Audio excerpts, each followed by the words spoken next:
sobre isso, né? E os alunos têm bastante dúvida, eles sempre perguntam para mim, mas Carla, como que fica a segurança dos dados, né? Como que funciona a segurança dos nossos dados e a segurança dos dados dos alunos, da instituição? Como que é, né? Como que funciona, como que é esse processo? Então, por isso que nós trouxemos hoje aqui para conversar com a gente um especialista no assunto. Nós trouxemos aqui o nosso convidado, que é o Adelson Mesquita. Adelson, muito boa noite e muito obrigada por você ter aceito o nosso convite. Estamos aqui também com o Alexandro Mesquita, novamente, o diretor de comunicação, que vai passar aqueles recadinhos para vocês dos cursos. Antes de qualquer coisa, eu vou abrir com a nossa agenda. Nossa agenda, assim, está super cheia. E aí nós vamos passar com o Alex, que ele vai passar mais uns recadinhos para vocês. E em seguida nós vamos com a Adelson. A Adelson vai contar para a gente como que ele entrou nessa área, como que funciona, como que ele chegou até ela, por que que ele se interessou por ela. Aquele papo que vocês adoram conversar no início da live. Criar aquela empatia, criar aquela sinergia com o nosso convidado, ok? Bom, nesta semana, no dia 28 de outubro, nós vamos estar com a Elaine, doutora Elaine de Sarno, falando sobre mitos ou verdades sobre esquizofrenia. Na data de quinta-feira, dia 29, eu fui convidada pela doutora Cláudia Lopes, que já esteve em live, 2 lives aqui com a gente, e eu vou estar falando sobre educação 4.0 na inclusão, ok? Essa live vai ser transmitida pelo Instagram. Então, quando ela me passar o link, estarei divulgando o link novamente com a postagem, ok? Para vocês poderem entrar e assistir a live. No dia 4 de novembro, nós vamos estar aqui com a Ana Melchert, falando sobre a importância da iconografia na educação 6.0 e suas questões legais. No dia 11 de novembro, nós vamos ter uma live incrível aqui com o Leonel Morgado. Ele é da Universidade Aberta de Portugal. E nós estamos assim com um trabalho bem bacana. Nós vamos também estar dando uma palestra lá para eles. Nós vamos estar falando sobre construção de mundos virtuais. É uma pessoa fantástica, já trabalha há muitos anos com isso também. Só que na nossa live, que vai acontecer na quarta-feira, dia 11 de novembro, ele vai estar falando sobre coordenação de curso de EAD, de ensino à distância, e docência online. Essa live dele vai acontecer às 14 horas da quarta-feira, porque nós temos uma diferença de fuso horário, enfim, lá com Portugal. E ele vai ter um horário, ele tem 1 hora de live com a gente. Então, nós vamos fazer essa live, eu e o Alex, nós vamos entrar em tempo real, também vocês podem acessar, também podem assistir a live. Porém, à noite, às 21 horas, nós vamos estar reprisando a live dele. E eu e o Alex vamos estar entrando naqueles 30 minutos restantes para estar conversando com vocês, tirando dúvida, fazendo interação e colocando os comentários, ok? No dia 16 de novembro, nós vamos estar com o Alisson Campina. O Alisson Campina ele vai falar sobre educação e o design de experiências de aprendizagem, conexões e possibilidades. No dia 18 de novembro, estaremos com a Tatiana Paz, falando sobre autoria em rede e relações étnico-raciais na escola. Lembrando que dia 20 de novembro é o dia da consciência negra, ok?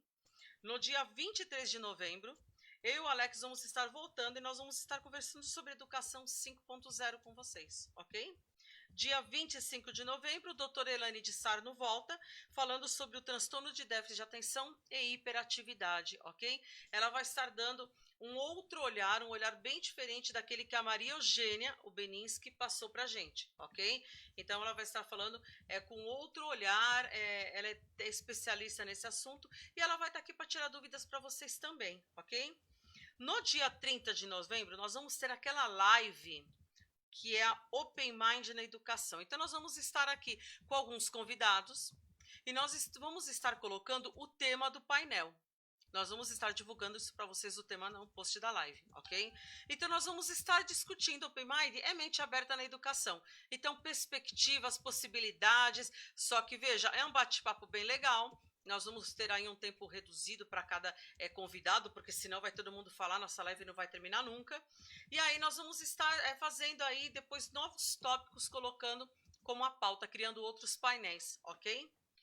No dia 2 de dezembro eu volto de novo para falar sobre educação 6.0 ou educação plus, ok? Os 6 Cs e o E elevado ao quadrado, ok? Essa tendência é tendência fora do Brasil. Não temos ainda aqui no Brasil a educação 6.0 dentro desse contexto. Então, nós vamos estar falando para a gente entender do que se trata, ok? Antes de mais nada, não se esqueçam de entrar nas nossas redes sociais. Dê um curtirzinho lá na nossa página do Facebook, Classmaker Educação. Temos o nosso Instagram também, Classmaker Educação. E todas as nossas lives são gravadas e ficam lá no nosso canal no YouTube. Vocês podem acessar. Tem mais de 50 lives, gente. Então, assim, tem assunto fantástico para todos os educadores e pertinente em vários sentidos, ok?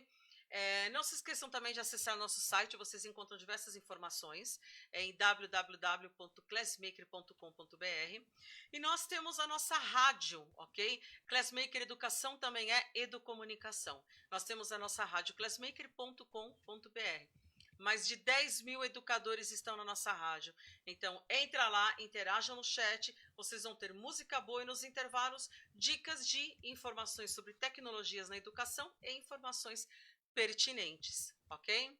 Bom, mais uma vez, obrigada por vocês dois estarem presentes, o Alex, sempre aqui presente, o Adelson Mesquita, que nós vamos ter uma conversa, um bate-papo bem legal hoje. E aí nós vamos passar agora com o Alex, que ele vai dar para vocês um recadinho. Alex, com você. Maravilha, Carla. Boa noite, Carla. Boa noite, Adelson. Boa noite a você que está aí nos assistindo, está nos ouvindo também. Muita gente está ouvindo pela rádio Classmaker Educação.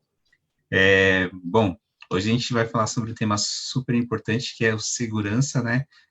Segurança cibernética na educação. Mas o que é segurança? O que é segurança cibernética? Por que a gente precisa falar de segurança, e ainda mais na educação, né? Bom, isso tudo aí o Adelson vai responder para a gente daqui a pouco, pessoal. Eu só quero passar para vocês rapidamente aqui os cursos que estão rolando aqui na Classmaker Educação. Bom, eu vou falar agora dos cursos que vão rolar, na verdade, né? Os que já estão rolando, vamos deixar eles quietinhos, que ano que vem tem mais. Amanhã se inicia o curso de aprendizagem criativa com a Maria Parlato. Então, quem ainda não se inscreveu, se mandar um oi para a gente, até amanhã, pela manhã, no máximo às 10 da manhã, vocês ainda conseguem uma vaguinha, tá, pessoal? Depois disso, começou o curso, a gente não coloca mais ninguém na turma, tudo bem? Tá ok. Depois do curso com a Maria Parlato de aprendizagem criativa, nós temos agora, só no mês de novembro, o curso, a partir do dia 17/11, um curso com as novas gerações e as novas ferramentas para o ensino, a qual será ministrado pelo o Igor Arnaldo, certo? O Igor Arnaldo que fez uma live aqui com a gente sobre games, o cara é fera, é top. Então, no dia 17 de novembro agora, começa o curso com ele. Detalhe, o curso é no período da noite. Quem tiver interesse, acessa lá o nosso site da classmakereducação.com, www.classmaker.com.br, tá? Só Classmaker. Então, põe lá www.classmaker.com.br e lá na parte de cursos você vai encontrar o curso do Igor lá, todos os detalhes sobre o curso, inclusive valores, carga horária, tá ok? E o período que agora eu já estou falando para vocês que é durante a noite. Depois, no dia 19 de novembro, nós temos aí o curso de Educação 4.0 com a Carla Lukzik, onde você, educador, irá aprender a usar as novas tecnologias a favor da educação, a favor do processo de ensino e aprendizagem. Os detalhes, lembrando para vocês que as novas tecnologias, que hoje muitas das vezes são proibidas em sala de aula pelos professores, são as tecnologias que os nossos jovens, a nossa geração aí, vão utilizar nas profissões do futuro. Então, é muito importante você ter ciência de que você pode, sim, utilizar essas ferramentas em sala de aula em vez de proibi-las. E como você vai fazer isso? A gente fala sobre isso no curso de Educação 4.0. É claro, além de entender o que é Educação 4.0, como que ela se desenvolveu, como que foi o percurso para ela chegar até a Educação 4.0 e como que será depois a 5.0, a 6.0, a qual nós iremos fazer outras lives falando sobre esse tema aí com vocês, tá ok? Bom, hoje nós já temos nosso convidado aqui especial, o Adelso Mesquita, que vai falar com a gente sobre esse assunto extremamente importante, né? A segurança cibernética na educação. Adelson, é com você. A gente só pede para você se apresentar aí para o pessoal, falar um pouquinho quem que é o Adelson Mesquita, como foi que você chegou nessa área profissional, o que te atraiu. Conta um pouquinho do seu percurso profissional para que o pessoal aí de casa conheça um pouquinho mais também sobre você.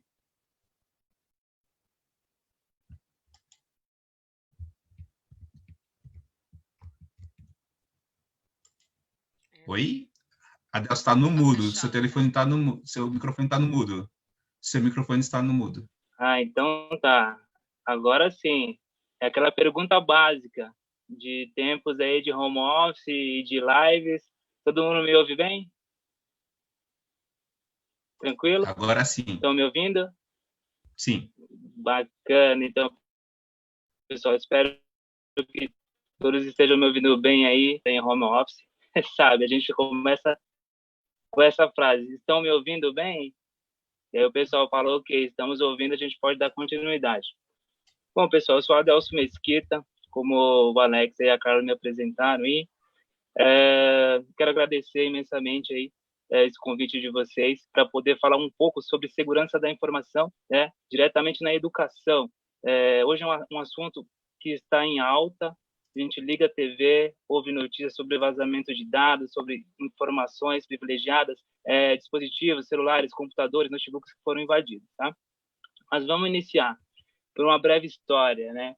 Eu atuo com tecnologia desde 2009, tá?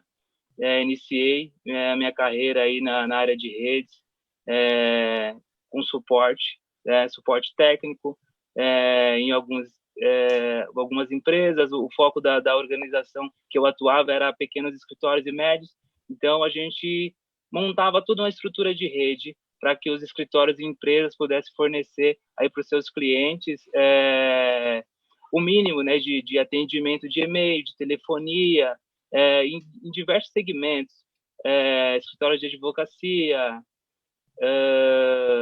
pequenas empresas de comércio, né, venda, enfim, uma gama aí de clientes diversificados, tá?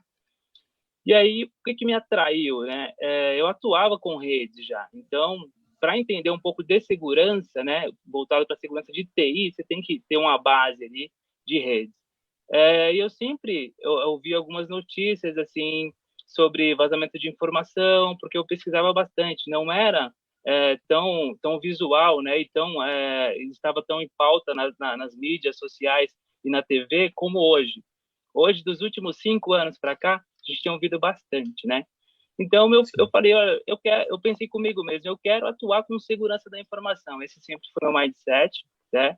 E aí eu cursei uma faculdade de redes. A princípio, eu concluí esse curso em 2012, e depois disso eu procurei buscar algumas certificações de mercado, né, de alguns fabricantes de tecnologias, como Cisco, que é um dos grandes vendedores aí de tecnologia, Microsoft e afins. Depois disso, eu acabei fazendo aí uma especialização, cursei gestão e governança de tecnologia da informação, para entender um pouco mais sobre o que tem por trás de negócios, enfim, junto com a tecnologia, o que eu poderia fazer para agregar valor, né, nas organizações que eu passasse.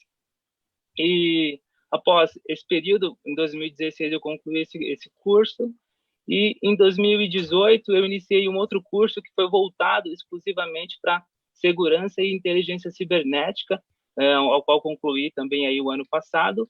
E nesse período eu tirei algumas certificações aí de segurança, como CCNA Security, para o pessoal aí que está mais inteirado com as questões de certificações de firewall, que são equipamentos, que a gente coloca ali na borda, na entrada da rede, para poder mitigar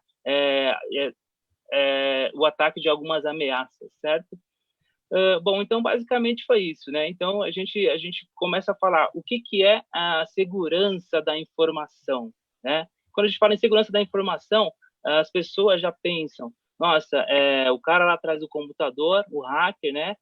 Como foi popularizado esse nome, esse termo hacker, na verdade, ele quer dizer que é a pessoa que tem um conhecimento forte em computação, em informática, né? É um engenheiro de redes, enfim. Porém, foi popularizado como um cara do mal. Em algumas literaturas, quem for pesquisar ou quem estiver estudando a área vai encontrar as diferenças, né? Então, o hacker é um cara que conhece bem informática, conhece bem computador, conhece bem servidores, redes e afins, tá? E o cracker, em si, sim, é a pessoa que está do outro lado tentando roubar a sua informação ou tentando se valer da fragilidade de sistemas informacionais.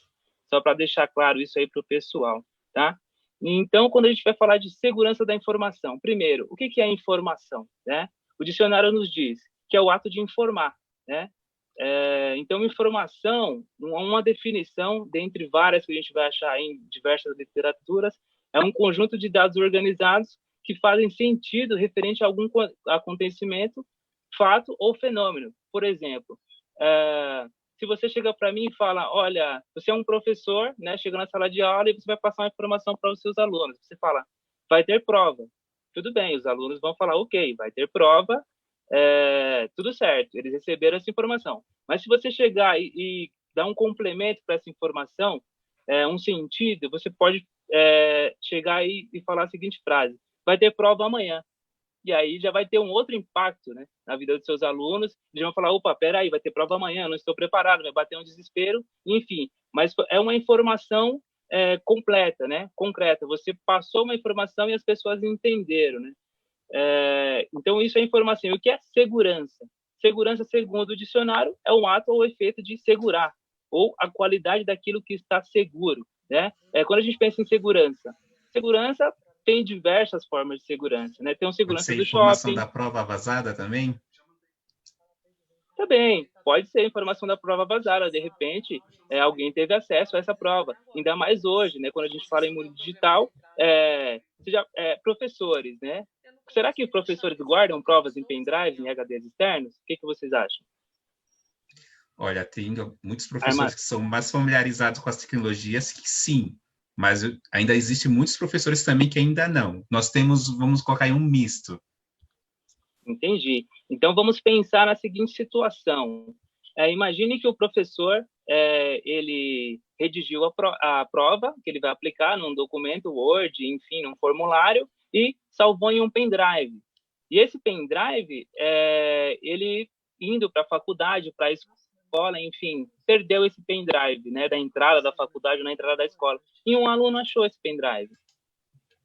Se esse pendrive não está criptografado, que é um assunto que a gente pode falar um pouquinho mais para frente, as pessoas vão ter acesso, elas vão simplesmente pegar esse pendrive, conectar no notebook, no desktop, e vão ter acesso a todas as informações, sendo elas sigilosas ou não. Então, isso é um risco, né? É uma perda de dados. O professor perdeu o pendrive porque quis? Obviamente não. Porém, ele expôs informações que são privilegiadas. Eu não posso expor o resultado ou o gabarito das provas antes de aplicar uma prova, né? Todo mundo sabe disso. Então, isso é um pequeno exemplo, né? Dentre diversos outros que nós temos, tá? Então, imagine, voltando a falar, o que é segurança, o que é estar seguro? Neste caso, se o professor tivesse criptografado o pendrive dele, poderia ser um acesso mais difícil para esse aluno que encontrou esse pendrive. Se é um aluno leigo que não entende tanto de TI, que não tem ferramentas que consiga descriptografar esse pendrive, ele não vai conseguir acessar esses dados. O que ele pode fazer é formatar o pendrive. Então, o professor vai ter perdido o quê? Apenas um dispositivo, sei lá, de 2 GB, de 20 GB, enfim, mas não vai ter tanto valor quanto a informação que eu carrego ali dentro. Então, isso é muito importante frisar, porque hoje em dia a gente tem diversos dispositivos, HD externo, pendrives, onde as pessoas armazenam as informações delas ali dentro. Planilhas financeiras, informações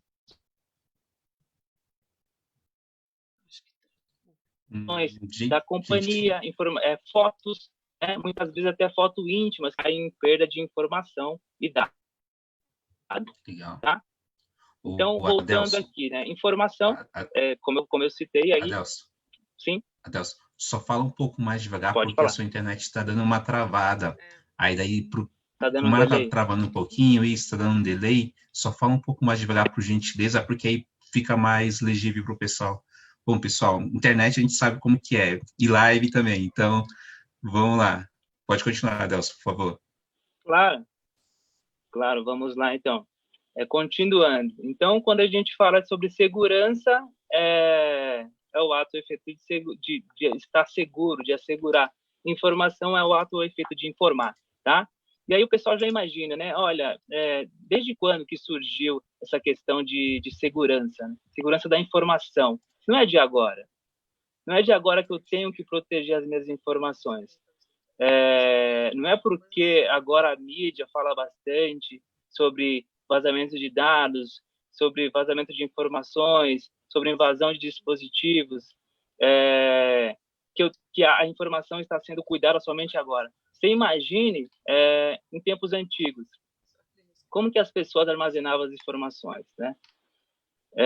Por exemplo, um arquivo. Eu tenho um arquivo lá, aquelas gavetas enormes, né? Aqueles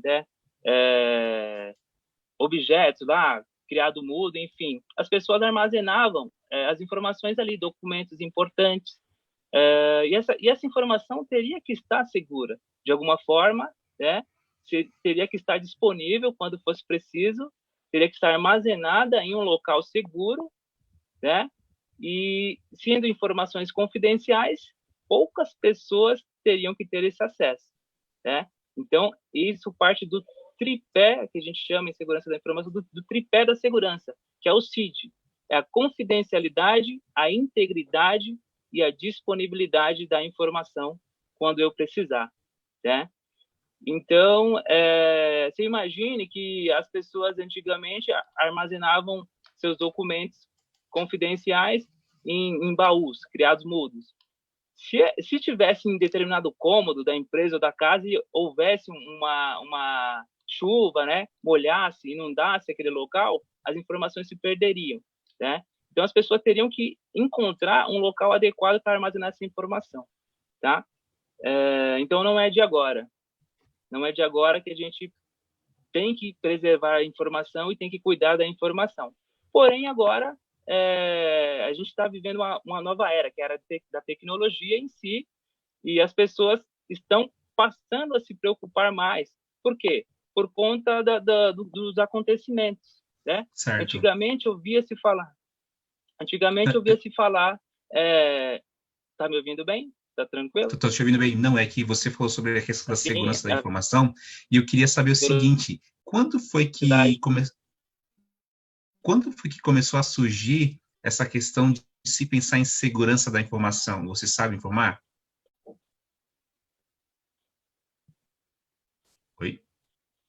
Bom, quando exatamente o ano em si, a gente precisa buscar mais na história, mas eu posso voltar um pouco para anos passados, né?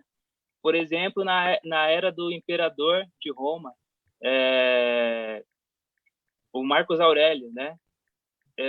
Imagine, eu falei um pouco sobre criptografia lá atrás, que se um pendrive estivesse criptografado, ele não pode ser acessado facilmente, as informações que estão dentro dele. O que o imperador de Roma, lá, antiga, ele fazia? Ele tinha muitos inimigos, né? Diversas guerras no passado, enfim. E o que ele fazia? Ele tinha que se comunicar de alguma forma com a tropa dele, que estava em determinada cidade ou longe, né? Ih, Adelso, deu uma travada. Adelso?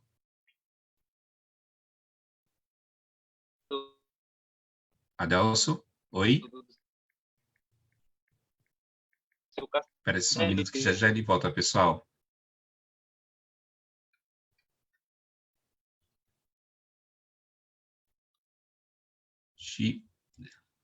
Vamos lá. Adelso, deu uma travada. Oi?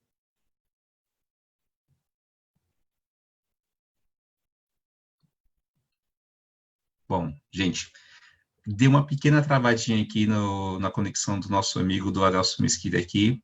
enquanto ele não vem, mas a gente estava falando um pouquinho sobre o seguinte, eu perguntei para ele, quando foi que começou essa questão desse conceito de segurança da informação? Ele estava explicando para a gente que foi ali na época dos imperadores, então existiam ali alguns imperadores famosos, ele citou até o Marco Aurélio, se não me engano também tem o Júlio César, e ele estava contando um pouquinho para a gente sobre essa história de como, já naquela época, já se tinha noção de que informação era poder, de que informação você precisaria reservar ela, você precisaria guardar ela de uma forma bem escondidinha ali, para que as pessoas não tivessem acesso.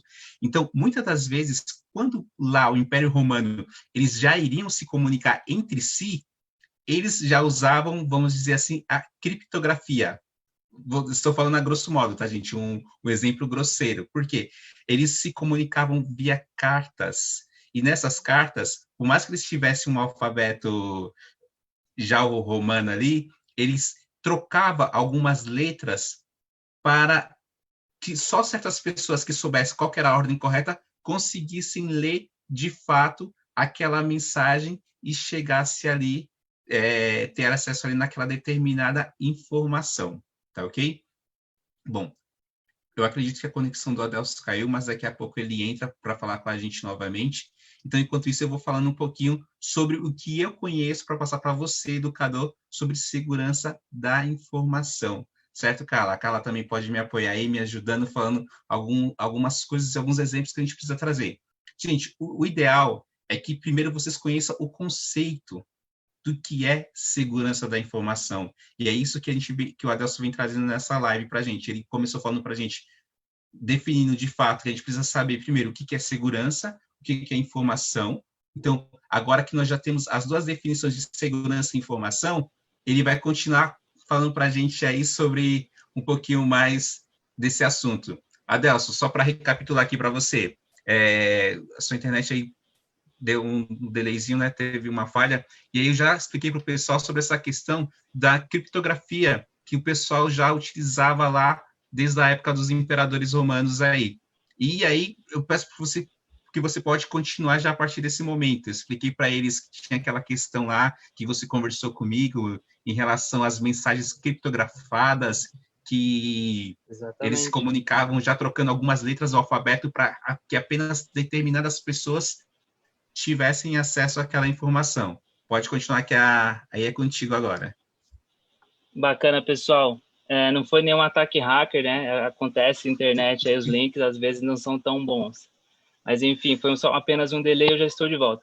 Bom, como eu estava falando para vocês, e o Alex complementou aí agora, a informação não tem que ser protegida, ou não está sendo protegida, ou tentando ser protegida somente agora, tá? Então, a gente estava falando lá de Roma, né? Existia um cara lá chamado Júlio César, né? E existe uma criptografia que é bem utilizada nos dias atuais, e nós chamamos ela de cifra de César, em segurança de tecnologia da informação, né? O que Júlio César fazia naquela época? Ele fez um combinado com a sua equipe, chamamos assim, com o seu exército, né? Ele falou: olha, pessoal, quando eu preciso me comunicar com vocês, eu preciso enviar um mensageiro para vocês, né? Um pombo, correio, seja lá um falcão, alguma informação teria que chegar para a tropa deles que estavam distante do seu império. Então, o que ele fez? Ele pegou o alfabeto, né? E fez a seguinte combinação com o exército. A gente vai pular 3 letras para frente e vamos nos comunicar dessa forma. Por exemplo, quando eu quiser escrever a letra A, eu vou pular o A, o B, o C, né? E o meu A vai ser o D. Entendeu? Quando eu quiser escrever B, a gente vai contar o B, o C, o D, e o meu B vai ser o E. E assim sucessivamente com todas as letras do alfabeto. Então, quando os inimigos de Júlio César capturavam o mensageiro e ia ler aquela carta, né, aquela informação, a mensagem que ele estava enviando para suas tropas, a estratégia de guerra, aquela informação confidencial, os inimigos não conseguiam entender. Por quê? Ele utilizou essa técnica, que é utilizada até hoje, a cifra de César. Então, as pessoas iam ler a carta, a informação, e não conseguiam decifrar essa informação por conta disso, né? Então, era uma forma, dos tempos antigos, sem tecnologia, da informação confidencial ali estar segura, né? E chegar somente para as pessoas certas, e somente a pessoa certa ou o grupo de pessoas certas poderiam ter acesso àquela informação, né? Então, a gente chama isso de confidencialidade. A informação está íntegra, porque chegou ao seu destino de forma que ninguém alterou, né? Nesse caso, capturaram, então, um mensageiro de César. Porém, a informação não foi descoberta, né? Eles poderiam até, de certa forma, né, dar cabo da vida do mensageiro. Porém, essa informação não vazava, entendeu? Então, César, né, ia dar um outro jeito dessa informação chegar íntegra lá do outro lado nas tropas que estavam aguardando, entendeu? Eu acho que ficou claro. Se não ficou claro, eu posso dar mais exemplos também. Maravilha, Delson, ficou claro sim, cara. Vamos lá. A gente falou sobre essa questão de como nasceu, né? Ou quais foram os primeiros registros de características que caracterizavam a segurança da informação. Você trouxe aí um pouquinho do exemplo aí da época dos imperadores aí. E diz uma coisa para a gente, e no universo digital, o que é segurança da informação no universo digital? Exatamente, isso é um ponto bom, né? E muito importante, ainda mais quando a gente tá falando nos dias atuais. E aí, chegamos nos dias atuais, onde a tecnologia está presente no nosso dia a dia, desde o momento que nós acordamos até o momento que nós vamos dormir, né? E tem gente que nem dorme e vive 24 horas aí, por dia, 7 dias por Jogando. semana, em tecnologia, jogando games, em rede social, né? E isso é bom para muitas pessoas, é muito bom para os negócios, para as empresas, inclusive neste momento que nós estamos passando agora, se não fosse pela tecnologia, muitas empresas, né, não conseguiriam manter o contato com seus funcionários, muitos negócios não existiriam, tá? Então, segurança da informação envolvendo tecnologia, né? Aí sim a gente começa a falar sobre banco de dados, a gente começa a falar sobre servidores de arquivos, sobre essa informação no e-mail que eu te mando, esse anexo que eu te envio, né? E o quão importante isso é. Ninguém quer ter a sua informação privilegiada vazada, né? Então as organizações têm que se preocupar em quê? Em proteger a informação dos seus funcionários, dos seus clientes, né? Eu tenho aproximadamente 9 anos de experiência em segurança da informação, né? E eu atuei durante 5 anos em uma instituição educacional, né? Uma renomada instituição educacional, onde eu atuei no time de segurança da informação dessa organização, enfim, posso chamar assim. E qual que era a nossa preocupação? Com os nossos clientes, os alunos da faculdade, né? Os alunos, eles, para serem matriculados, eles passam informações para a nossa secretaria, Banco de né? Para o nosso dados? pessoal, Tá. pro nosso pessoal de atendimento.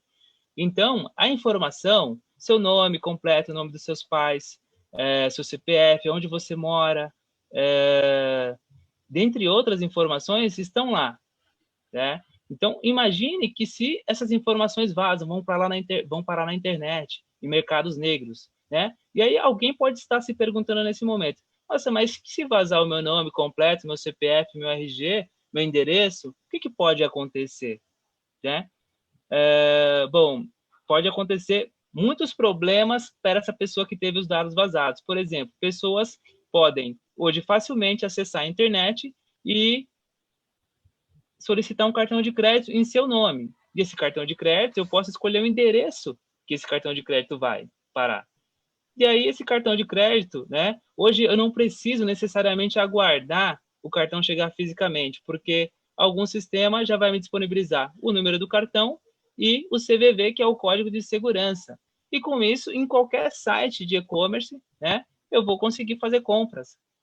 E eu posso simplesmente fazer uma compra e pedir para entregar em um endereço que seja uma casa abandonada, uma fábrica abandonada, e com uma entrega agendada eu consigo receber qualquer produto, entendeu?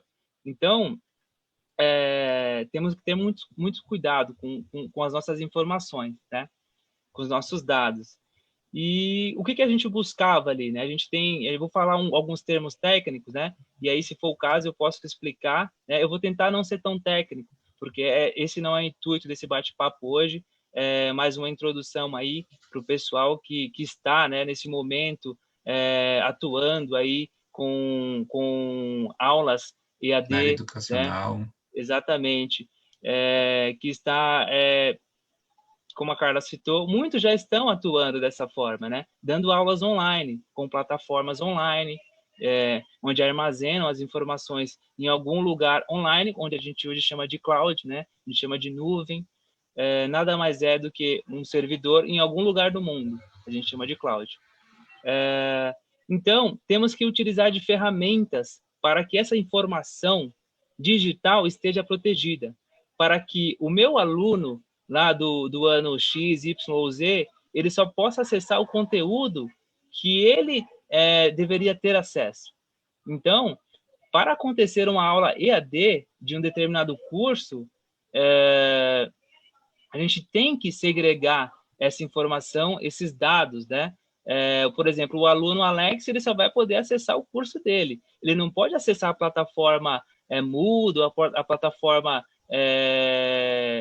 Existem outras plataformas além do Moodle, né? Plataformas digitais que as faculdades têm utilizado. Ele não pode acessar aí, de repente, uma plataforma de reunião, sendo que a turma dele não é aquela, né? Então, isso é bem segregado no ambiente digital. Existem ferramentas para isso, existem mecanismo, desenvolvimento, tudo voltado para a segurança, né? Então, a gente está falando nesse momento de segurança digital. Esse é o mundo digital que nós estamos vivendo hoje. E com os últimos acontecimentos envolvendo pandemia, saúde mundial, muitas coisas, ferramentas e formas de trabalho que estavam aí previstas para 10, 15, 20 anos ou até mais, foram antecipadas, né? A gente pode citar esse bate-papo aqui. Esse bate-papo provavelmente estaria acontecendo pessoalmente, né?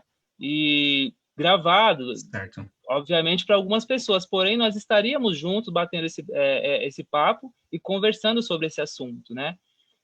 Porém, devido à pandemia, ativou-se mecanismos, né? O que a gente pode fazer? Olha, a gente tem diversas plataformas de meeting, né? De reuniões que a gente pode fazer online para não deixar as aulas, de repente, de uma instituição educacional parar. Como que eu posso fazer com que a informação chegue para o meu aluno, né? E para o meu professor também, que eu tenho que ter aí o docente para poder ministrar as aulas, né, para os meus alunos. Né? E como que eu capacito os meus professores? Certo. E aí, então, Adelson, dentro desse contexto aí, para a gente, né, para o professor até verificar, assim, dentro vamos chamar do cyberespaço, né, que é o ambiente virtual, digital, onde, de fato, você tem vários tipos de plataformas, onde você precisa também ter essa preocupação com a segurança, como que o professor pode entender um pouquinho mais sobre essa questão da segurança no ambiente digital? Como que ele pode se prevenir, né? Primeiramente, né, a gente falou de segurança da informação no mundo físico, mas como que funciona essa questão da segurança, como você colocou aqui nessa pergunta, né? O que é segurança de sistemas de informação? Por que um sistema de informação ele precisa ter segurança? Você chegou a trazer alguns exemplos, você trouxe sobre essa questão de, às vezes, ter uma plataforma aqui, onde um determinado aluno está numa sala, ele não pode ter acesso, por exemplo, a um nível maior, ou até mesmo até o ambiente virtual do professor numa plataforma digital. Só para o pessoal de casa entender aqui um pouquinho, eu vou contextualizar para vocês, é o seguinte: os professores que já estão acostumados a utilizar plataformas educacionais sabem que dentro de uma plataforma educacional, por exemplo, como o Moodle, o Teams ou o Zoom, o Zoom nem tanto, mas mais o Moodle, vamos pegar o Moodle e o Blackboard, que é uma outra plataforma paga, é o seguinte: existe um espaço, como se você estivesse, por exemplo, navegando no Facebook, e ali existem várias áreas e menuzinhos onde você tem acesso às salas de aula e, inclusive, existe um ambiente reservado para o professor, onde ali ele pode postar suas provas, ele pode postar as atividades que vão ter, a matéria, enfim, tudo relacionado àquela aula, aquele tema, o professor ele pode armazenar nessa plataforma. Lembrando que eu estou direcionando nesse momento para aquele professor que não é habituado a utilizar plataformas digitais na sala para dar aula, porque hoje, querendo ou não, os professores, muitas vezes, eles nem estão usando, aí a Carla pode até me ajudar complementando, que é o seguinte, os professores, eles nem estão usando plataformas de armazenamento de conteúdo, eles estão usando mais sistemas de videochamada, né, Carla, para conversar e para dar aula. Eles não estão utilizando, muitas vezes, os Moodles da vida, as plataformas digitais onde você armazena, de fato, conteúdo. Eles estão utilizando mais sistemas de videochamadas. Mas, professor, você que ainda não conhece uma plataforma educacional, que ela é bem completa, que ela tem tudo isso, existe, de fato, esse ambiente onde você consegue armazenar várias informações, inclusive informações sobre, por exemplo, as provas, informações suas pessoais, que elas podem ser vazadas tanto para alunos, quanto também para malfeitores. Mas diga aí, Carla, com você. O que os professores estão fazendo, né? Está sendo utilizado algumas plataformas virtuais, como, por exemplo, o Teams e o Zoom. E eu vou aproveitar justamente que o Adelso está aqui, e eu queria que ele, de repente, falasse um pouquinho para mim do seguinte. Digamos que, hipoteticamente, eu tivesse uma situação, de repente, uma sala de aula virtual qualquer, vou falar, por exemplo, o Zoom, tá? Quando o professor manda o convite para entrar naquela sala de aula, existe uma maneira de você controlar o acesso de determinados alunos dentro dessa plataforma, talvez por um pré-cadastro de e-mail, alguma situação desse tipo, porque você tem questões, você tem momentos, enfim, uma pessoa pode estar compartilhando o link e aí pessoas acabam entrando, né, dentro da aula desses professores e acabam bagunçando, né, na verdade acaba, enfim, fazendo coisas que não seria o adequado, né? Então, você não conseguiria, você não consegue ter um problema, um controle maior em um primeiro momento, quando essa pessoa entra na sala, por exemplo, e está fazendo brincadeiras ou coisas que, enfim, não são pertinentes para aquele momento, mas, teoricamente, é um aluno que não era para estar lá. De repente, o cara entrou com um link. Como que o professor consegue fechar esse cenário, né? Não sei se o Zoom tem isso, o que você recomenda, porque a gente está tendo problema de invasão nas salas de aula virtual, né? Especificamente com essa ferramenta do Zoom. Então, é lógico, tomado algumas medidas preventivas, registrar o e-mail de todos esses alunos e ver quem é o aluno pelo seu usuário que está entrando. E se o professor não tem esse controle, Adelso, o que a gente pode fazer? O que você Bom, sugere, né, dentro do seu know-how? sim. Bom, isso é uma situação constante aí que realmente tem acontecido, tá, pessoal? Inclusive, em reuniões aí do meio político, já tiveram situações desagradáveis como essa, de pessoas, né, mas intencionadas entrar em reuniões que deveriam ser fechadas e colocar vídeos, né, de conteúdo desagradável para aquele momento, de palavras de baixo calão, enfim, de ofender as próprias pessoas que estão participando dessas reuniões. Normalmente, essas plataformas aí de reuniões, em suas versões aí que são pagas, elas existem esses controles, tá? Eu posso sim configurar de certa forma um grupo de usuários que irão receber esse link e até fechá-los, por exemplo, se uma organização, uma faculdade tem um e-mail que cria-se para o aluno, né? Com o domínio, né? O domínio, por exemplo, @faculdadex.com.br, cada aluno, normalmente, quando ingressa em uma faculdade, atualmente, ele recebe também um e-mail, que é para ele poder acessar o ambiente de aluno dele, né? E aí eu posso, dessa forma, direcionar. Olha, eu tenho 15 alunos na minha sala, ou 20 alunos, então é o aluno Pedrinho, Zezinho e Huguinho, tudo bem, então eles vão receber esse link e somente esses usuários poderão ingressar nessa reunião. A gente chama isso de gestão de acesso, tá? Então, somente essas pessoas... É interessante isso que você está falando, justamente estão ocorrendo diversos casos desses, exatamente, né, nessa linha, tudo que você exemplificou em sala de aula de professor.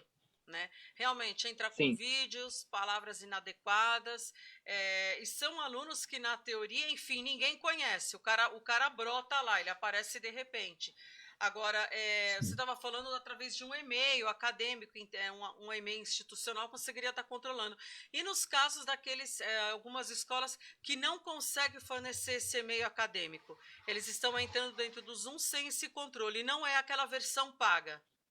Tá? É aquele que quando passa um determinado tempo a aula cai. Como que o professor conseguiria controlar isso?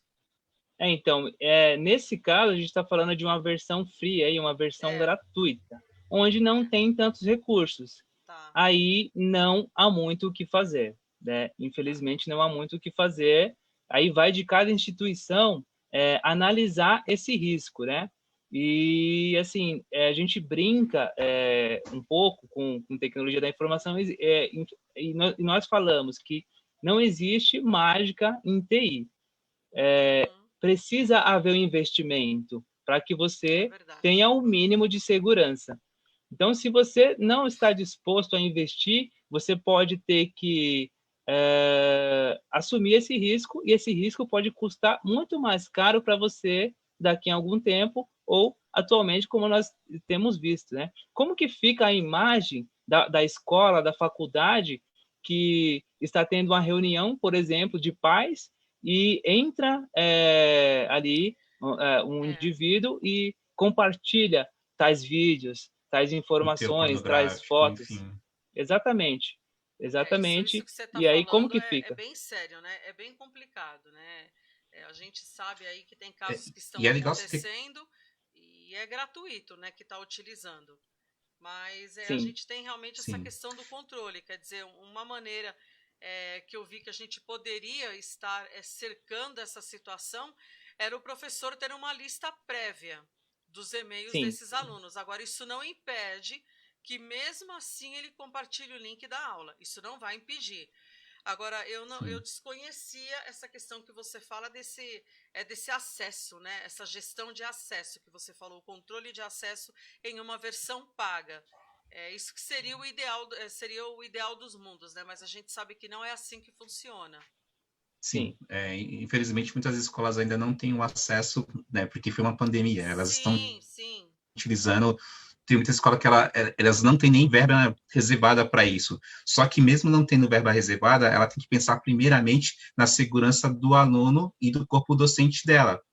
E aí, bom, eu acredito assim, a sugestão que eu dou, e o Adelso pode até comentar, é o seguinte: o ideal que você precisa fazer enquanto instituição educacional, que precisa trabalhar de fato no ambiente virtual nesse momento, é o seguinte: vocês precisam investir em educação.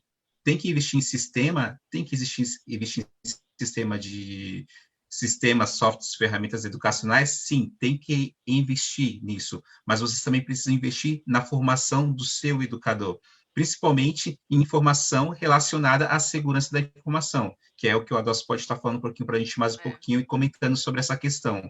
Conta aí para a gente, Adelso, essa questão de formar o professor nessa questão do quesito de cuidados que ele precisa ter relacionado à questão da segurança da informação, justamente para não acontecer até o que a imagem aqui traz, né? Que é o cuidado com os meus dados. Alex, inclusive, Adelso, a gente está tendo caso, enfim, dessas salas de aula, como eu estou comentando com você, de ter os celulares invadidos, tá? Os celulares são invadidos por conta do número que está ali disponível, e de professores, né? Os professores estão tendo que trocar o número de celular. Enfim, está sendo toda uma manobra para evitar esse tipo de problema. Agora, veja, todo mundo que está com o número do celular ali está correndo risco. né? Porque a gente sabe que tem muitos programas que acabam invadindo o celular da gente, acaba clonando o celular, mas o vírus ele tem um algoritmo que ele roda dentro do celular.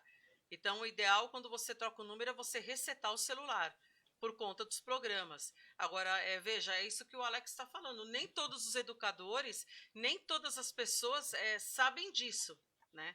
Então, isso é uma complicação também, né? A dor de cabeça do celular clonado, como a gente está vendo muito caso acontecer. Muito caso, não é pouco. De fato, pessoal, é assim, quando eu falo em investimento em segurança, não somente de escolas, tá? Diversas empresas não se preocupavam tanto com essa questão de segurança da informação, enfim. A gente tá visualizando a imagem, como que alguém pode, né, colher os meus dados sem eu perceber? Existem diversas formas de um atacante, como nós chamamos aí, nesse âmbito de segurança da informação, ter acesso ao seu dispositivo, ao seu notebook, ao seu celular, enfim. Por exemplo, e-mail, links falsos, né? Um professor recebe um e-mail com a seguinte informação: você está sendo convidado para um evento educacional relacionado a um assunto que ele gosta muito, né? Nós chamamos isso de phishing, né? Do termo aí pescaria mesmo, na tradução. E aí é comum que o professor leigo, né, ou qualquer pessoa, aluno, professor, enfim, clique nesse link para poder visualizar aquele vídeo, aquele convite, né, aquele flyer que foi enviado para ele. E nisso eu posso estar abrindo a porta para aquela pessoa de má índole, né, esse atacante, enfim, esse hacker, né, no termo popular, ter acesso ao meu computador. E aí, tendo acesso ao meu computador, ele vai ter acesso aos meus e-mails, né, pessoais, profissionais. Se eu tenho fotos, se eu tenho documentos, se eu tenho informações do meu imposto de renda, se eu acesso a minha conta bancária. Então, ele vai ter acesso a tudo isso, né?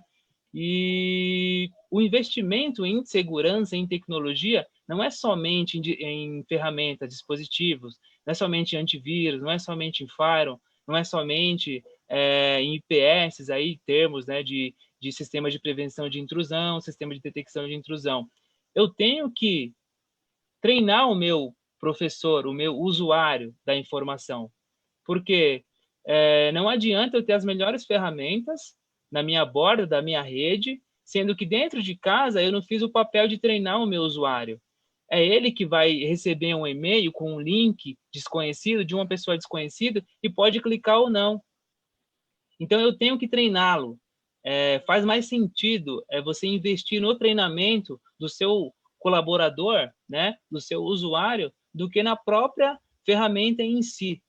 É um conjunto, na verdade, né? Eu tenho que ter os dois, porque se eu implemento as melhores ferramentas, mas não treino o usuário, ele vai clicar sim em um link que ele receber por e-mail, né?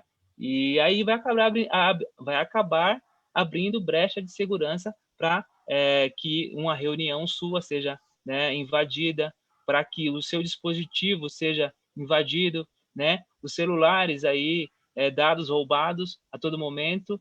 E aí você citou a questão de formatar o celular, né? De ter que restaurar os padrões de fábrica do celular. Muitas vezes é isso que tem que acontecer, né? E aí, pegando um gancho um pouco do celular, a gente tem diversos golpes aí que a gente pode citar mais para frente aí. Eu acredito que a gente vai entrar nesse quesito aí de celular também, ou os principais golpes que a gente tem presenciado e tem visto em noticiários também, né? E aí... Pode Adelson, falar. só vou te interromper, desculpa. É o seguinte, que eu ia te falar, você falou um pouquinho sobre dados. E aqui você colocou na tela de dados informacionais, que eu acho bem legal. Só que, assim, existem muitos professores também, e muitas pessoas que estão assistindo a nossa live, que eles não sabem o que seriam os dados informacionais. Você falou um pouco sobre essa questão de informação, trouxe um pouquinho para a gente sobre essa questão da segurança.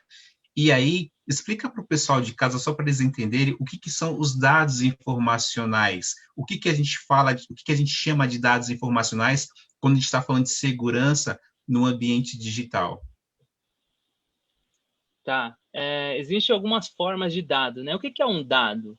Dado são informações em formato desordenado. Tem essa figura aí de 0 em 1, né, que são números binários, que é a língua dos computadores, são a língua dos sistemas, enfim, né? Então, é uma definição de dado, né? Um dado é um registro do atributo em um ente, né? Um objeto ou um fenômeno onde o registro indica o ato de registrar, ou seja, é a gravação ou a impressão de caracteres ou símbolos, né, que tenha significado em algum documento. E existe dois tipos de dados, os dados estruturados e não estruturados.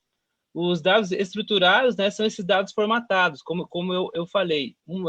Dado desordenado, ele não é informação, ele é apenas um dado. Agora, se eu tenho um dado estruturado, uma planilha, por exemplo, com informações, eu tenho essa estrutura de dados, né?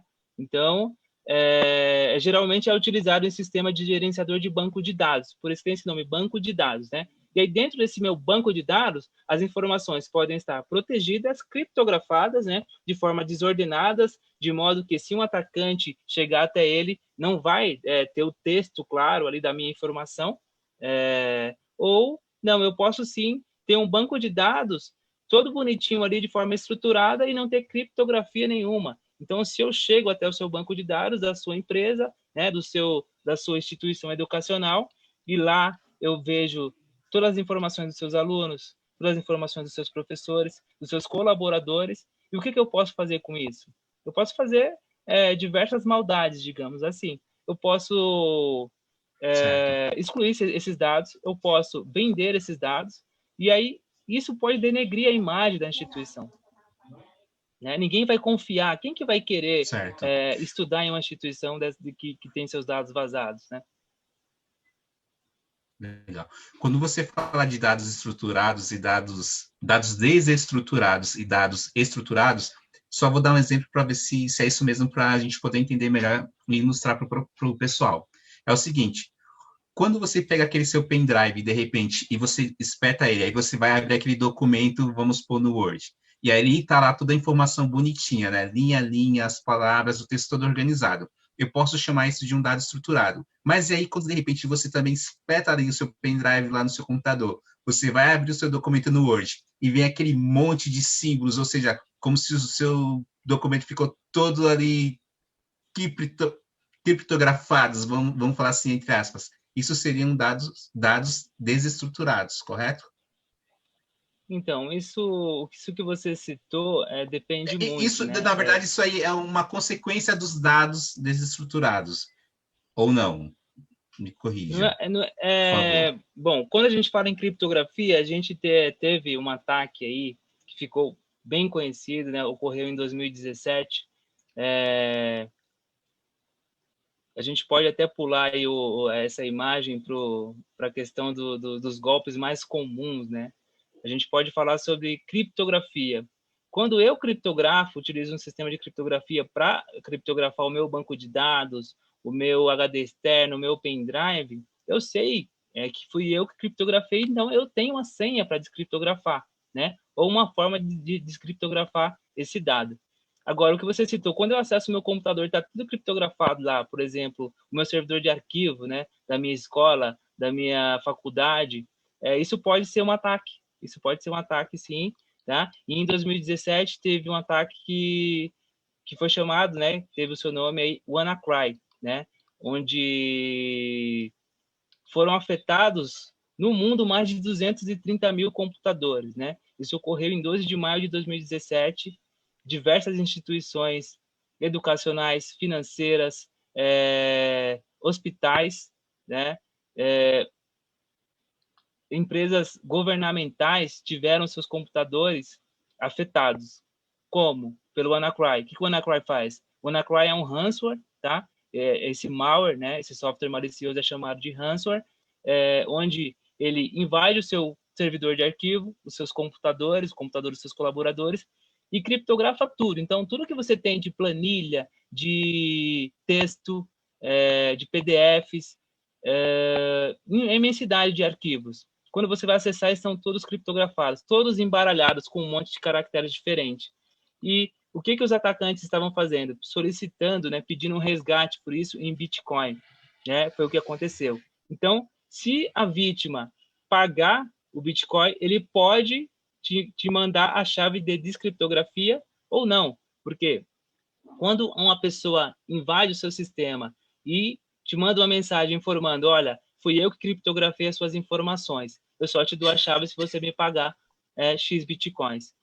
Você está lidando com pessoas de má índole. Então, existem casos em que as instituições pagaram e tiveram, sim, essa chave, puderam descriptografar o servidor de arquivos, e outras não, que até hoje muitas fecharam e outras tiveram que refazer todo o seu ambiente, né?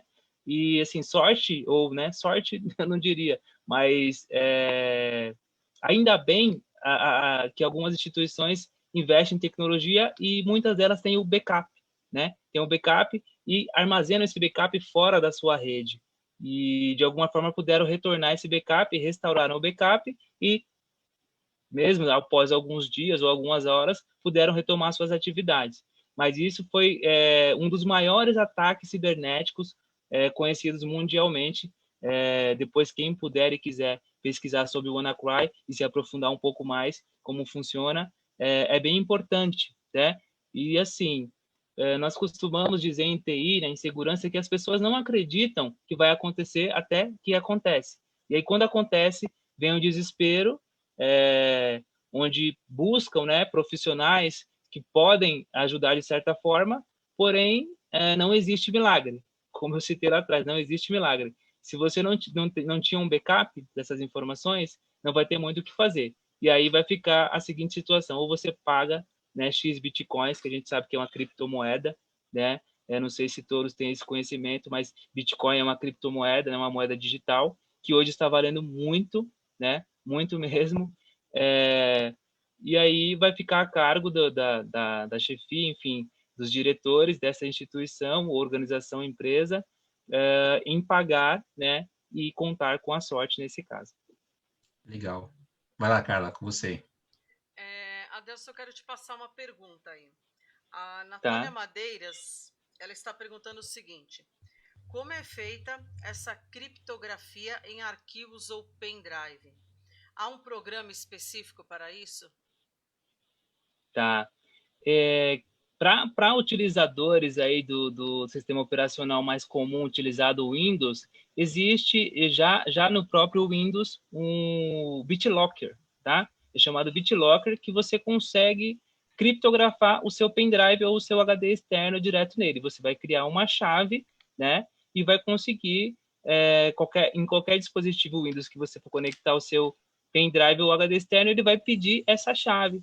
Então, você tem os seus dados ali em um HD ou um pendrive, de certa forma, com o mínimo de segurança para o caso de você perder, né, esse pendrive ou esse HD externo, alguém que achar vai conectar em um computador e vai pedir uma senha.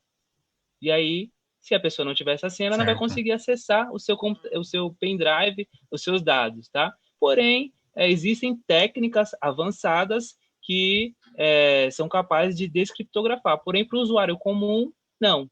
Né? Então, não é qualquer... não é um cidadão comum que não utiliza de técnicas informáticas que vai acessar o seu pendrive e inserir ele em um computador e ter acesso às informações. Isso. Pegando o gancho ainda dessa pergunta da Natália, eu queria saber o seguinte, por exemplo, o professor ele perdeu o seu pendrive, mas ele está com senha. Há nesse pendrive uma forma da gente colocar, por exemplo, o nome ou, de repente, até o e-mail do professor para, assim, mesmo protegindo os dados, mas, por exemplo, assim que a pessoa respeitar o pendrive, ele já fala assim que esse pendrive pertence ao professor XYZ, e-mail tal, ou não? Você sabe dizer isso para gente? Olha, sendo bem sincero, eu nunca vi essa forma de utilização, né? Colocar em um pendrive, um pop-up, de repente, quando eu espetar o pendrive, aparecer para mim, olha, o proprietário XY, você pode me devolver ou ligue para esse número. Eu não vi, tá? Porém, acredito que seja possível, sim. A gente tem técnicas aí de desenvolvimento, né? De scripts que a gente pode, de repente, criar esse formato, tá? Mas o ideal seria a pessoa colar uma etiqueta mesmo no pendrive, pertence a fulano de tal e o telefone, né? Eu acho que seria mais usual. Prático, né? Exatamente, mais prático. Tá ok, então. Bom, Carla, você tinha levantado a mão antes de eu fazer essa pergunta. Então você Não, era da pergunta quer. da Natália. Era da pergunta da Natália. Tá ok, então. Então vamos para o próximo tópico, Adelso, que você já falou de dados informacionais, criptografia. E eu acho que é um que a galera da educação precisa estar muito alerta. Não só da educação, né? Assim, as pessoas em geral precisam estar em alerta em relação a esse tópico aí. De fato, a gente fala aí sobre golpes da internet, né? Quais tipos de ataques que existem? Hoje existem uma imensidão, diversos golpes. Por exemplo, mensagens promocionais pelo aplicativo, pelo WhatsApp, né? Em diversos grupos de WhatsApp, as lojas têm utilizado, né, uma forma de criar grupos e adicionar pessoas, inclusive sem um consentimento da pessoa. Eu acredito que alguns de vocês aí, o Alex ou a Cara, já tenha passado pela situação de repente, estar dentro de um grupo no WhatsApp, sendo que você não solicitou, né? E aí, desse grupo é um grupo de vendas, de alguma loja, enfim. E são compartilhados links ali dentro, né? Um desses links pode estar infectado, pode ser um link malicioso, né? Onde pode roubar as informações do seu dispositivo, né? Além disso, tem campanhas de desconto em Facebook, tem os links que são recebidos via e-mail, né? Os chamados spams. Quando eu recebo aquele e-mail que eu não sei de onde vem, que eu não solicitei, que eu nem sei quem é o remetente, a gente chama de spam. E esse spam pode conter um link que é um link malicioso, onde vai te direcionar para uma página X, uma página, por exemplo, do seu banco, né? Quem nunca recebeu aquele e-mail assim, olha, a sua conta precisa de atualização de dados cadastrais. Clique no link ou então a sua conta será bloqueada. Aí a pessoa já se desespera, meu Deus, vai ser bloqueada minha conta, eu preciso dela para movimentação de salário, né, de pagamento de conta, enfim. Clica no link. Abre-se uma página falsa, onde solicita CPF, nome completo, número de cartão, código CVV, e até a senha do cartão, a senha de acesso digital do banco. E as pessoas informam, sim. Muitas pessoas informam. Então, esses são golpes comuns, tá? No ambiente digital. Fora os outros golpes, por exemplo, eu vou citar um acontecimento que um colega de trabalho meu, que trabalha com segurança da informação, me contou que aconteceu com a esposa dele. Eu até brinquei, dei risada, falei, nossa, mas você trabalha com segurança da informação e nunca orientou a sua esposa como acessar a internet, como utilizar as plataformas, né? Dei risada, então acabou virando uma piada ali, a gente bateu um papo, e por sorte não aconteceu coisas piores. O que acontece, né? Vamos à história. Ela queria desapegar de algumas coisas, de alguns objetos que ela tinha em casa, tá? E resolveu vender esses objetos numa plataforma de vendas online. Anunciou ali gratuitamente esses objetos e poucos minutos depois, 5 minutos depois, entraram em contato com ela por telefone, porque nessas plataformas de vendas online você pode escolher mostrar o seu telefone ou não. Então, ela escolheu mostrar o telefone dela para que as pessoas que tivessem interesse no produto que ela estava vendendo pudessem entrar em contato via telefone. E aí, ela recebeu essa ligação, a pessoa do outro lado se passou por um funcionário dessa plataforma e lhe disse: olha, vou usar um nome fictício, tá? Olha, Flávia, você acabou de anunciar alguns produtos, porém as pessoas estão tentando te contatar pelo telefone e não estão conseguindo. Eu estou fazendo esse desbloqueio aqui porque existe um bloqueio no sistema e vai chegar para você um código com 6 números. Você informa para mim, por favor, esse código que eu vou desbloquear para que as pessoas consigam te contatar e você consiga vender mais rápido esse produto. E ela, do outro lado, falou, tudo bem. E aí, neste exato momento, chegou lá o código para ela, né, de 6 dígitos, e ela informou para a pessoa por telefone, tá? Desligou o telefone, foi abrir o celular para ver se tinha chegado alguma mensagem de algum possível vendedor. O WhatsApp dela tinha sumido. Isso é um sequestro, né, de WhatsApp, é um roubo do WhatsApp. Todas as mensagens dela foi para um outro telefone que esse atacante, que era a pessoa que estava conversando com ela por telefone, utilizou esse método, né? É o método da persuasão. Nós chamamos de engenharia social. Uhum. Ele persuadiu ela com algo que ela realmente queria. Ela queria vender o produto, então trabalhou o emocional dela. Eu quero vender o produto e, de fato, eu fiz um cadastro. Então, é verdade. Então, essa pessoa sabe do que ela está falando e do que eu quero fazer. Eu quero vender, né? Então, o que acaba acontecendo? A pessoa acessa o seu WhatsApp com o histórico de conversas, sabe quem é da sua família, sabe quem são as pessoas mais próximas a você e começam a mandar mensagens pedindo quantias, simulando situações. Olha, meu carro quebrou, eu estou sem o meu cartão aqui e precisava muito de X valor aqui na minha conta, né? Passa para essa conta porque é do rapaz aqui da oficina, por exemplo, ou passa para uma outra conta X. Eu tentei passar meu cartão numa loja aqui e não está funcionando. Eu não sei porque eu tive algum problema com o meu banco, mas o banco falou que vai demorar 24 horas. Você pode me emprestar? Depois eu te devolvo? As pessoas de confiança, às vezes, não pensam que pode ser um golpe, né?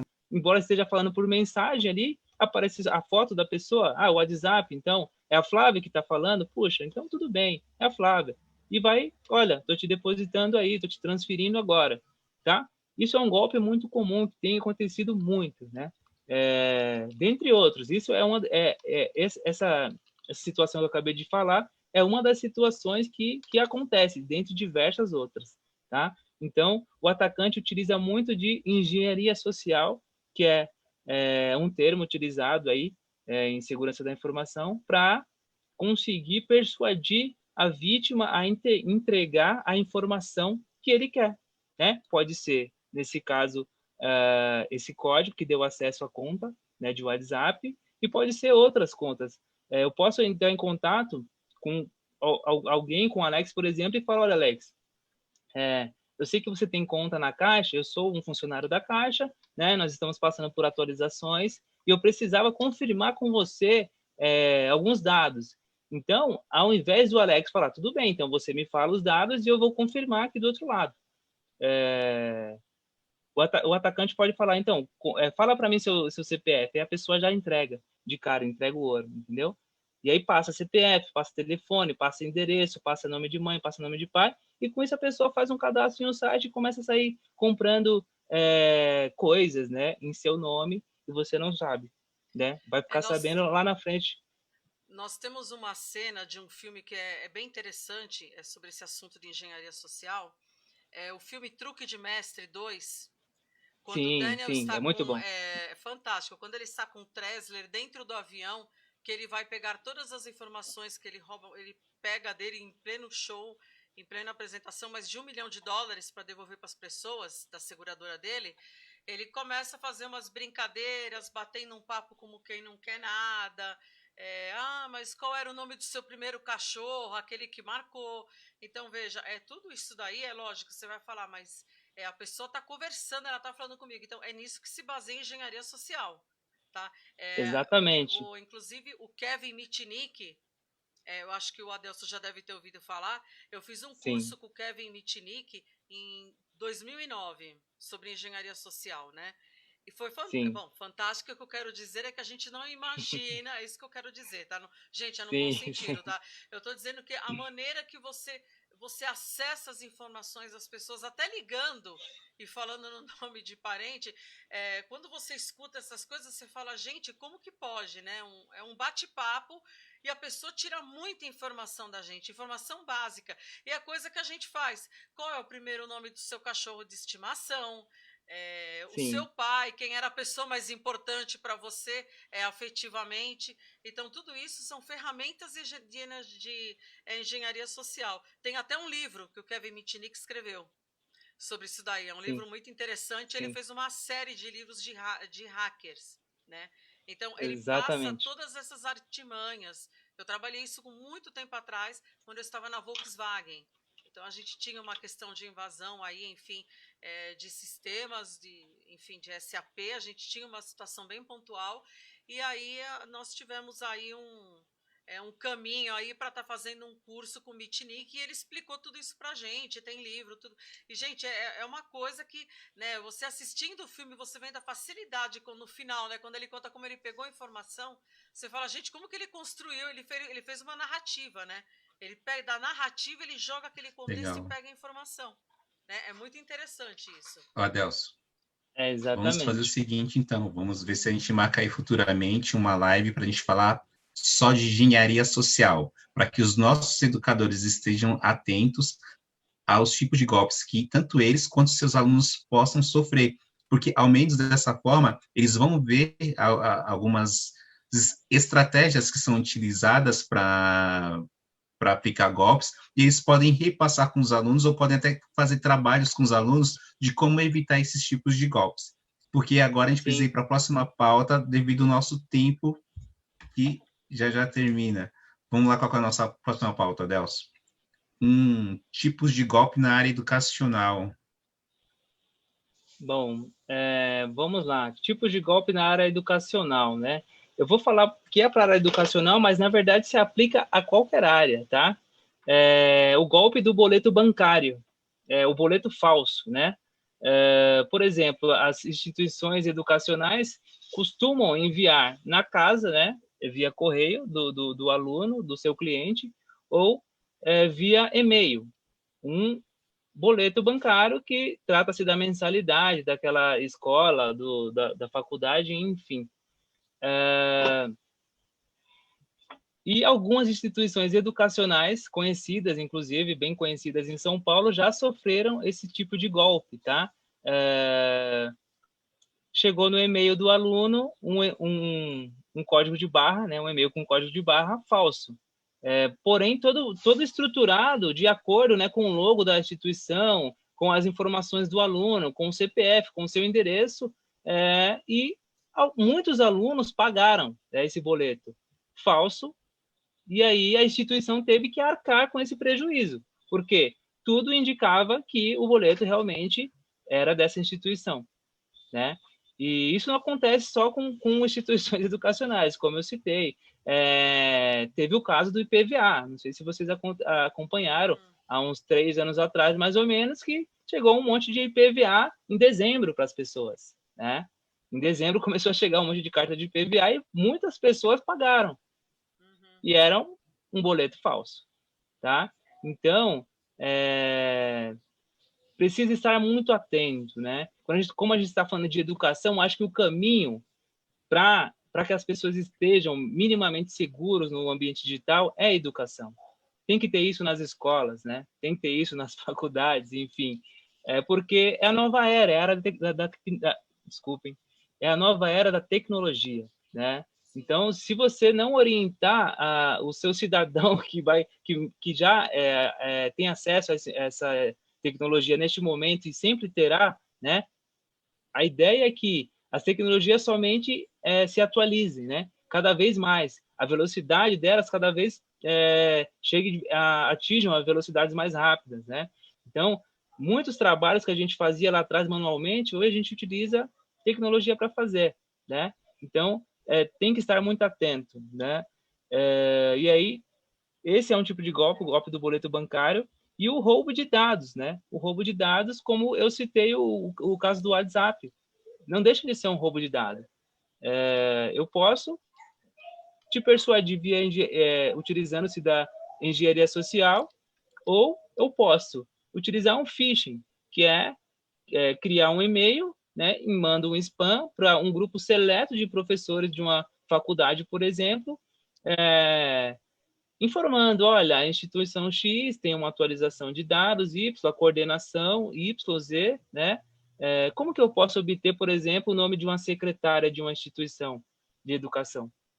Eu posso entrar em contato com a central de atendimento e posso falar, eu preciso ir na unidade X e preciso encaminhar um convite de um evento para o reitor, né? O reitor lá, João Paulo, enfim. E eu precisaria do e-mail dele. Você pode me fornecer? Eu posso me apresentar. Eu sou, né, o Adelson. Eu sou Adelson Mesquita. Sou coordenador de uma área de eventos aqui do MEC e gostaria muito de ter a presença dele, mesmo que seja virtual. Então, para isso, eu preciso encaminhar um convite. e a secretária, né, ou alguém da central de atendimento vai me passar o nome da secretária dele, vai me passar o nome dele e o e-mail dele. E com isso eu já tenho as informações necessárias para elaborar, né, um e-mail direcionado para aquela pessoa.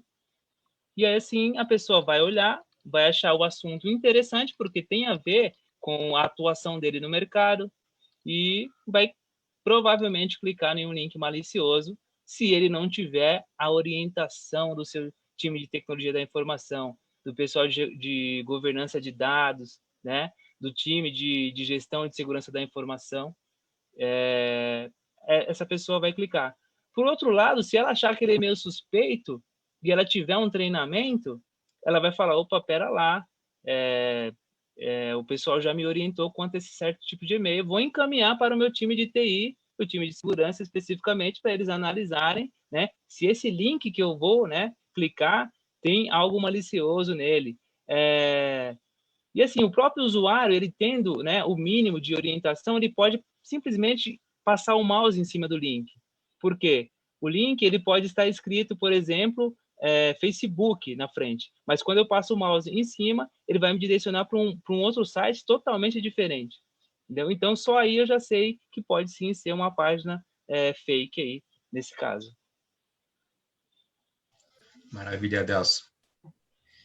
LGPD. O que é essa LGPD aí que todo mundo fala e que está preocupando a galera da área educacional?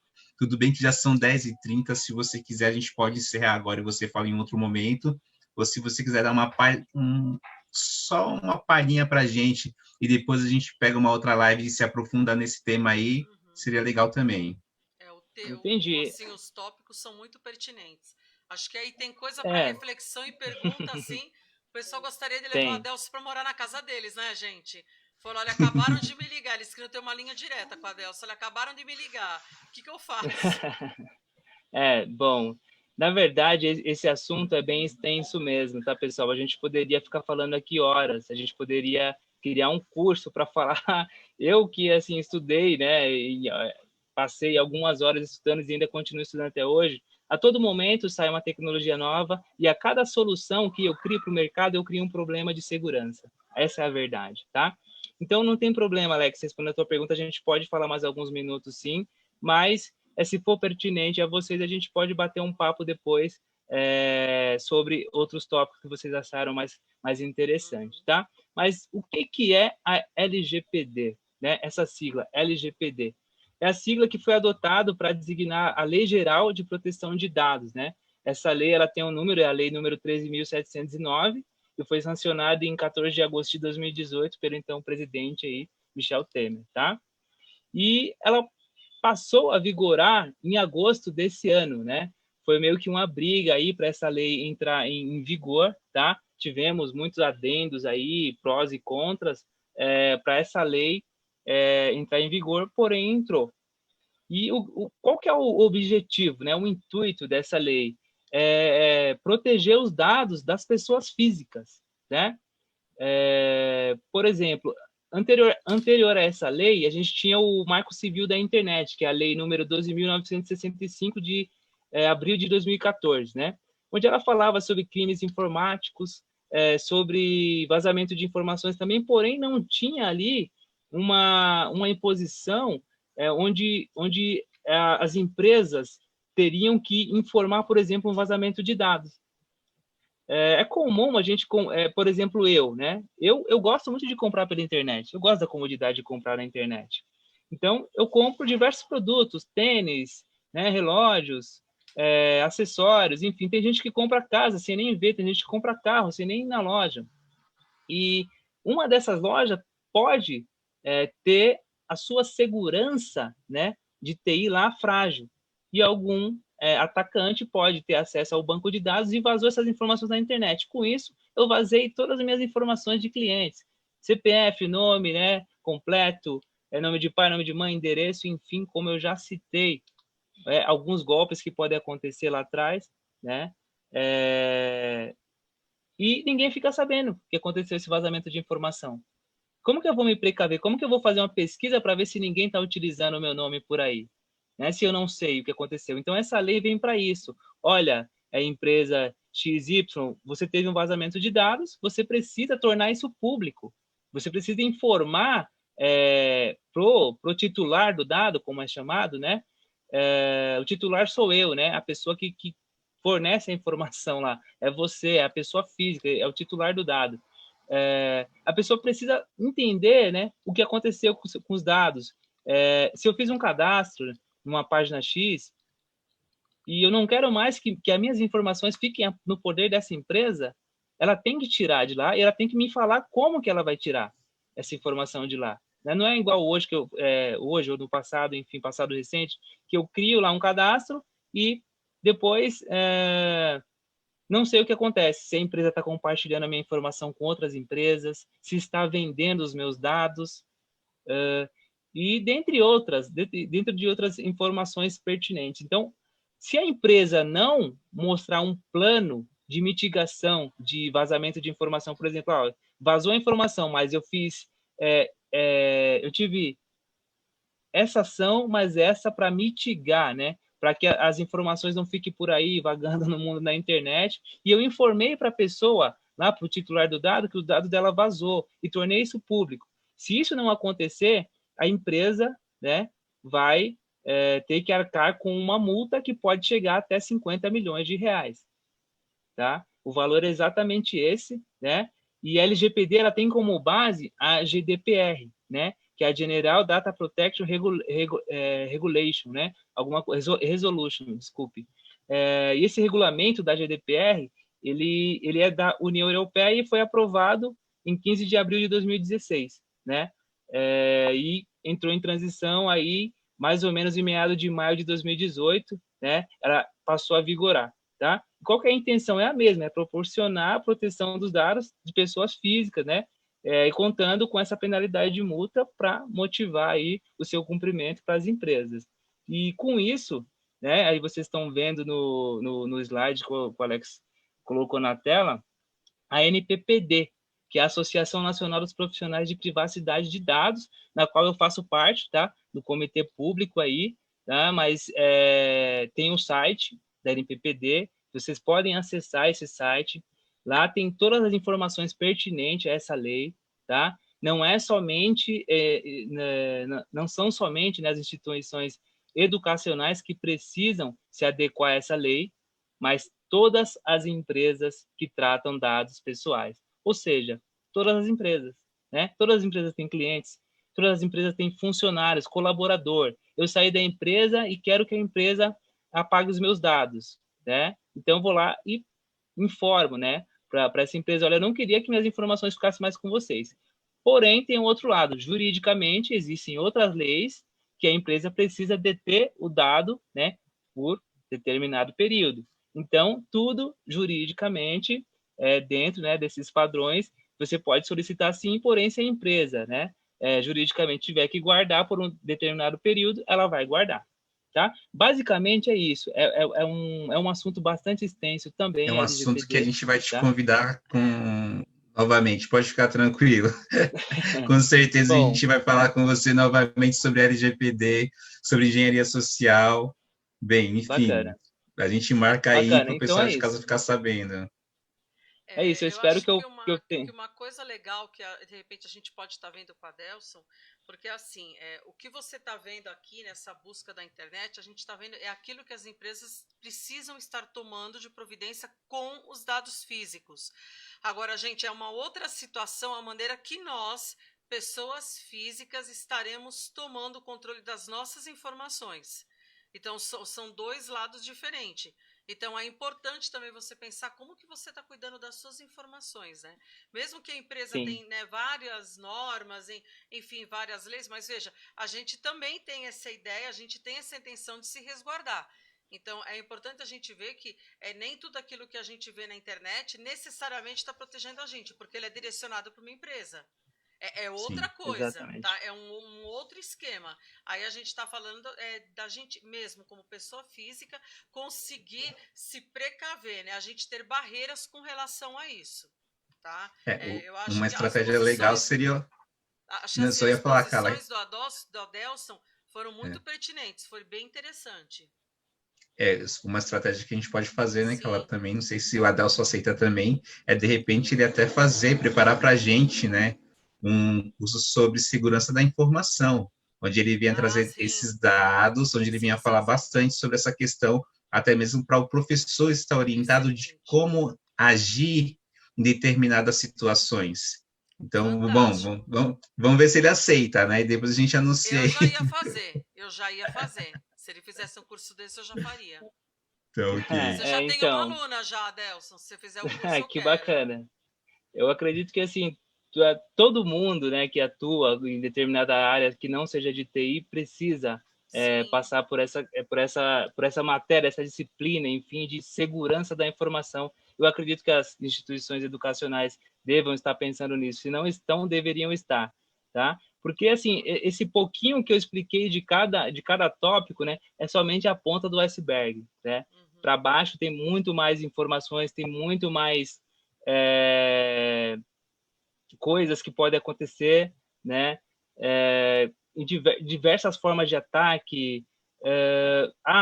Mas é um simples Wi-Fi que eu vou conectar sem senha aqui nessa padaria, nesse estabelecimento, nesse restaurante, onde eu posso ali estar expondo a minha vida, né? Um simples fato de eu chegar em uma viagem e fazer o meu check-in. Fiz meu check-in no Facebook, com a minha família aqui, está, né? Toda a minha família reunida, e a minha casa, que fica lá em outro estado, está sozinha. Então, as uhum, pessoas que estão no seu Facebook estão verdade. sabendo que você está em viagem, principalmente em final de ano, né? Final de ano está chegando aí, acredito que, né, a questão aí A pandemia. da pandemia, né, dando uma afrouxada a mais, as pessoas vão começar a viajar, e aí é comum as pessoas fazerem check-in, né? Estou na praia, estou, né, em outro país, estou em outro estado, e a casa ficou sozinho, né? Ah, mas eu Uhum. tenho câmera, eu tenho Ah, bom. cachorro, né? Eu tenho segurança, enfim. Porque você chegar Alex, lá, né, Adelson, já sim, sim, tá meio sim, longe. muito. É.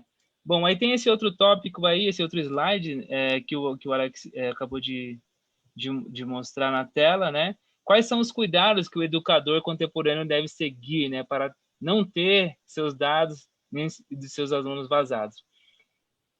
Eu acredito que primeiro você tem que desconfiar de tudo. Primeiro você tem que ter o pé atrás, né? Porque quando você desconfia de algo, você sempre vai ter o pé atrás. Então a internet é assim.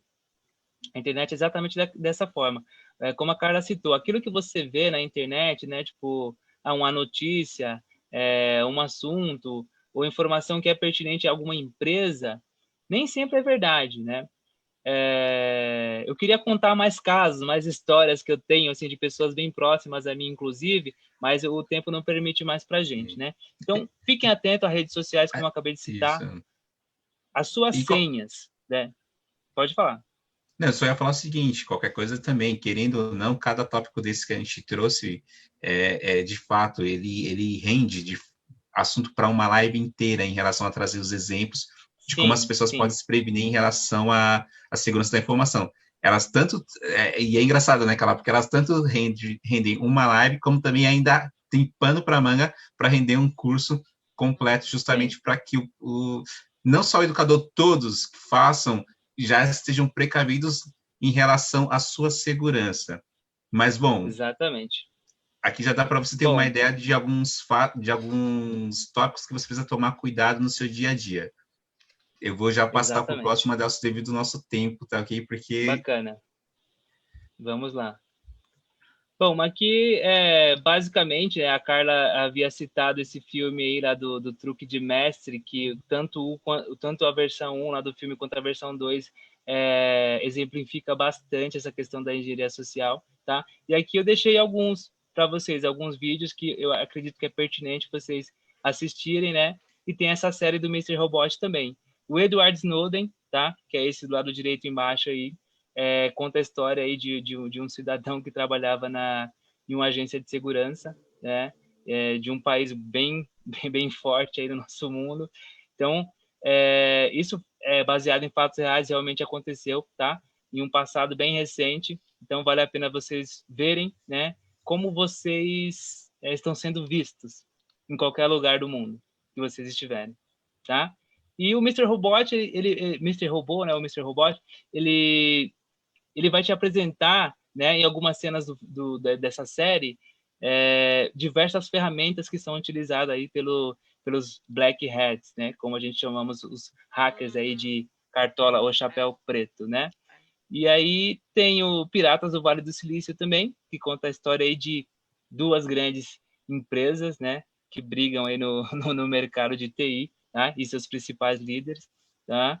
E esse Privacidade Hackeada é um documentário, né, do que pode acontecer e do que já aconteceu, inclusive no quesito política, como as eleições podem ser influenciadas, tudo com relação a fake news, né, e dado, que é o que a gente hoje é manipulado, né? Tudo que acontece em nossas vidas tem a ver com dado e informação. Se alguém tem uma informação sua privilegiada, essa pessoa tem poder sobre você. E é muito importante você saber disso, né? Que você tenha consciência disso. Se alguém sabe muita sobre você, sobre a sua família, segredos, ela tem sim poder sobre você. Você já parou para pensar Resumindo, nisso? não tenha segredos. É difícil, Difícil, né? Mas vamos lá. Mas enfim. Eu acho que é Então, isso. ok. Acho que eu posso terminar por aqui a minha fala. Adelso, brigadão aí. Se você quiser deixar um recado, algum alerta aí para o pessoal, fique à vontade e a palavra é sua. Bacana, pessoal. Eu só quero agradecer o espaço novamente e quem quiser me adicionar no LinkedIn, Adelso Mesquita, tá? Fiquem à vontade para me adicionar. Instagram também, vocês podem me achar lá como Adelso Mesquita. E agradecer o espaço, somente isso. A gente pode sim marcar um bate-papo aí, porque eu gosto de falar sobre esse assunto, é um assunto bem pertinente e eu curto demais. Maravilha. Gente, a live de hoje foi bem bacana para vocês tomarem cuidado, desconfiar de tudo sempre.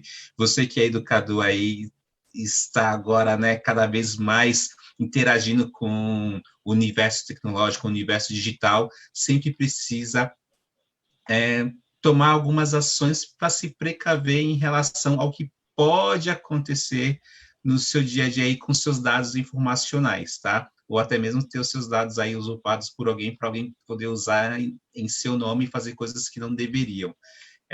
A tecnologia está aí, não é só porque a tecnologia chegou que as coisas estão perigosas, não. Antes das tecnologias também estarem aí no nosso dia a dia também, já existiam outros tipos de golpes, já existiam outras formas de você ter seus dados roubados. O que a gente está fazendo nesse momento é só trazendo uma alerta para você, nesse momento, sempre que você for fazer qualquer coisa usando um ambiente virtual ou ambiente digital, tome cuidado, preste atenção, verifique, cuide da sua segurança e da segurança da instituição a qual você trabalha, tá ok? Desde já agradeço mais uma vez aí o Adelso por ter aceitado o convite, ter conversado com a gente. Obrigado, Carla, por também estar aí com a gente nesse bate-papo e obrigado a vocês aí que nos assistiram. Lembrando para vocês que dia 27 tem o curso, começa amanhã, o curso com a Maria Palato de Aprendizagem Criativa.